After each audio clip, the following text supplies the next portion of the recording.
दोस्तों, नेपोटिज्म नहीं बल्कि खुद के दम पर फिल्म इंडस्ट्री में अपनी पहचान बनाने वाली कंगना रनौत को आज कौन नहीं जानता। अपनी शानदार एक्टिंग के साथ साथ अपनी बेबाक अंदाज के लिए पहचानी जाने वाली कंगना ने हमेशा ही खुद के मेहनत पर विश्वास किया और फिर बहुत सारे परेशानियों को झेलने के बाद देर ही सही लेकिन फिल्म जगत में राज किया। हाँ, वैसे तो आजकल एक्टर और डायरेक्टर के बेटे और बेटियों ने टैलेंटेड लोगों के लिए जगह कहाँ ही छोड़ी है, लेकिन कंगना ने रिश्तेदारों और घर वालों के साथ के बिना ही खुद के दम पर अकेले ही फिल्म जगत में एंट्री पाई और फिर वहां अपने लाजवाब काम से उन्होंने न सिर्फ अपने घर वालों का नाम रोशन किया बल्कि यह भी बता दिया कि एक छोटे से गांव से आने के बाद भी अपने टैलेंट से बॉलीवुड में कुछ बड़ा किया जा सकता है। तो चलिए दोस्तों, आज की इस वीडियो में हम जानते हैं किसी से ना डरते हुए सच का साथ देने वाली कंगना रनौत की पूरी कहानी। तो दोस्तों, इस कहानी की शुरुआत होती है 23 मार्च 1987 से, जब हिमाचल प्रदेश के एक छोटे से गांव भांबला में कंगना रनौत का जन्म हुआ। उनके पिता का नाम अमरदीप रनौत है जो कि एक बिजनेसमैन है। साथ ही उनकी मां का नाम आशा रनौत है जो कि एक स्कूल टीचर के तौर पर काम करती हैं। इसके अलावा उनकी एक छोटी बहन भी है जिनका नाम रंगोली है और वह 2014 से ही कंगना के मैनेजर के तौर पर काम करती हैं। हालांकि दोस्तों, बचपन से ही कंगना अपने बेबाक अंदाज के लिए जानी जाती थी, क्योंकि जब छोटी उम्र में उनके पिता उनके भाई अक्षत के लिए खिलौने में बंदूक लाया करते थे, तब वह कंगना के लिए डॉल लाते। लेकिन कंगना हमेशा से ही इस भेदभाव का विरोध करती और इसीलिए जो खिलौना उनके भाई के लिए लाया जाता सेम वही खिलौना कंगना को भी दिया जाता। और फिर इसी तरह से DAV स्कूल चंडीगढ़ से उन्होंने अपनी शुरुआती पढ़ाई की।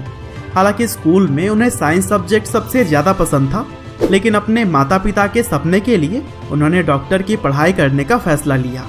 हालांकि टेस्ट में फेल हो जाने के बाद उन्होंने फिर से अपना फैसला बदला और किसी दूसरे फील्ड में करियर बनाने का फैसला किया। हालांकि वह फील्ड क्या होगा अभी तक उनके दिमाग में कुछ भी नहीं था। और फिर तभी 16 साल की उम्र में वह दिल्ली चली गईं, लेकिन वहां पर जाने के बाद अचानक ही एक मॉडलिंग एजेंसी ने उनके अंदाज और लुक से प्रभावित होकर उन्हें मॉडलिंग के क्षेत्र में काम करने का सलाह दिया।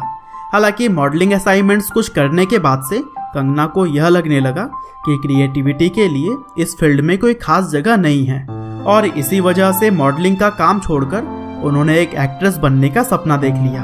और फिर अरविंद गौड़ नाम के एक जाने माने थिएटर डायरेक्टर ने उन्हें ट्रेनिंग दी और फिर एक्टिंग सीखने के साथ साथ कंगना ने कई सारे थिएटर वर्कशॉप्स में भी पार्टिसिपेट किया।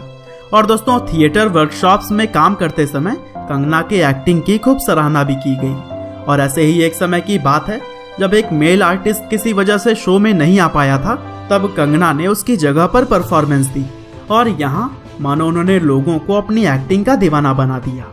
हालांकि दिल्ली में कुछ साल बिताने के बाद वह फिल्मों में काम करने के लिए मुंबई आ गई, लेकिन यहाँ आने के बाद भी उन्होंने आशा चंद्रा के फिल्म इंस्टीट्यूट में कुछ महीनों तक एक्टिंग सीखी। हालांकि टैलेंटेड होने के बावजूद भी फिल्म जगत में काम इतनी आसानी से कहाँ मिलने वाला, क्योंकि नेपोटिज्म ने तो हजारों टैलेंटेड लोगों के टैलेंट को दबा कर रखा है। और दोस्तों, कितने टैलेंटेड लोगों ने तो इसी चक्कर में ही अपनी जान भी गंवा दी। बहरहाल टॉपिक पे आते हैं। कंगना ने कई साल तक मुंबई के गलियों में चक्कर लगाए, लेकिन कभी उन्हें उनकी खराब इंग्लिश बोलने की वजह से रिजेक्ट कर दिया जाता, तो कभी सेलेक्ट किए जाने के बाद भी किसी बड़े एक्टर और डायरेक्टर की बेटी आकर उनकी जगह ले लेती। और दोस्तों, इस समय कंगना के घर वाले और रिश्तेदार भी उनसे नाराज थे, क्योंकि वह इस इंडस्ट्री में कंगना रनौत को नहीं देखना चाहते थे। साथ ही कंगना भी अब अपने माता पिता की सहायता लेना बंद कर चुकी थी। हालांकि काफी सारे स्ट्रगल के बाद से आखिरकार उन्हें 2006 की फिल्म गैंगस्टर में सिमरन का किरदार निभाने का मौका मिला और यहाँ पर उन्होंने अपनी एक्टिंग का ऐसा छाप छोड़ा कि वह इस फिल्म के लिए film fair award for best female debut के अवार्ड से नवाजी गई। और फिर आगे इसी साल उन्हें वो लम्हे नाम की एक फिल्म में भी काम करने का मौका मिल गया था। हालांकि उन्हें आगे चलकर life in a metro, fashion, Raaz the mystery continuous, queen, Tanu weds Manu returns, Simran और Manikarnika the queen of Jhansi जैसे फिल्मों से पहचान मिली। लेकिन दोस्तों, यह फिल्मों की पूरी लिस्ट तो नहीं है, लेकिन अगर आप कंगना के हर एक मूवी को जानना चाहते हैं तो स्क्रीन पर चल रहा है वीडियो को पॉज करके आप देख सकते हैं। और दोस्तों, इन्हीं सभी मूवीज को करने के बाद से कंगना रनावत अपनी शानदार एक्टिंग की वजह से लोगों के दिलों पर राज करने लगी। साथ ही उन्हें फैशन क्वीन और तनु वेड्स मैनू रिटर्न्स फिल्म के लिए नेशनल फिल्म अवार्ड से भी नवाजा जा चुका है। और दोस्तों, इतनी कम उम्र में इस अवार्ड को 3 बार अपने नाम करना बहुत ही बड़ी बात है। इसके अलावा उन्होंने 4 फिल्म फेयर अवार्ड भी गैंगस्टर, फैशन क्वीन और तनु वेड्स मैनू रिटर्न्स के लिए भी हासिल किए हैं। हालांकि दोस्तों, आजकल कंगना सुशांत सिंह राजपूत के सुसाइड के बाद से अपने स्टेटमेंट के लिए काफी चर्चे में हैं और उन्होंने बॉलीवुड की पूरी पोल खोल कर रख दी है। और शायद आपने उनकी यह वीडियो भी अब तक देख ही ली होगी। और दोस्तों, अगर आपने यह वीडियो देख ली है तो उनके विचार आपको कैसे लगते हैं हमें कमेंट करके जरूर बताइएगा। साथ ही अगर नहीं देखा तो उनके इस वीडियो को देखना तो बनता है। उम्मीद करते हैं कि कंगना की यह कहानी आपको जरूर ही पसंद आई होगी। आपका बहुमूल्य समय देने के लिए बहुत बहुत धन्यवाद।